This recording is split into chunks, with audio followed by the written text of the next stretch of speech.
le monde, c'est Vito. Bienvenue dans le JT du cœur, votre dose quotidienne de bonheur.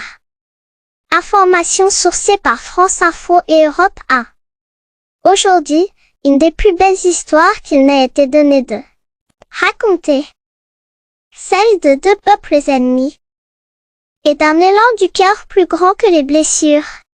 Le 6 février 2023, un séisme de magnitude 7,8 dévaste le sud à est de la Turquie, 60 000 mètres. Des millions de déplacés. Les secours s'organisent. Et l'Arménie aussi. Car voilà ce qu'il faut comprendre. En 1915, le génocide arménien fait un truc, 1000 millions de morts. La Turquie ne l'a jamais reconnu. Depuis 1993, la frontière entre les deux pays est fermée.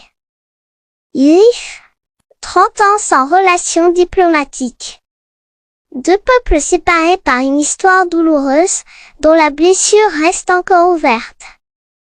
Mais quand la terre tremble, l'humanité parle plus fort que les blessures. Et quand on a la mémoire de l'histoire, on sait que le bien l'emporte toujours sur le mal.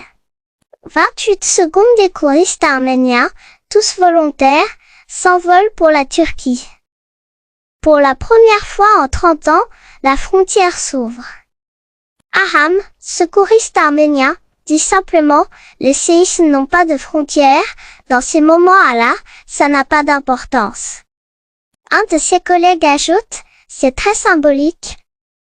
Et nous sommes contents de pouvoir aider un pays voisin.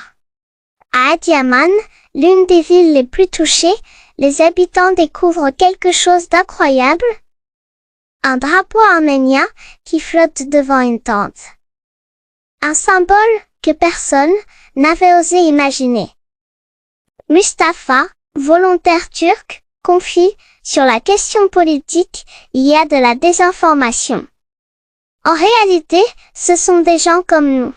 L'équipe arménienne sauve 3 voltifs et sort 9 corps des décombres.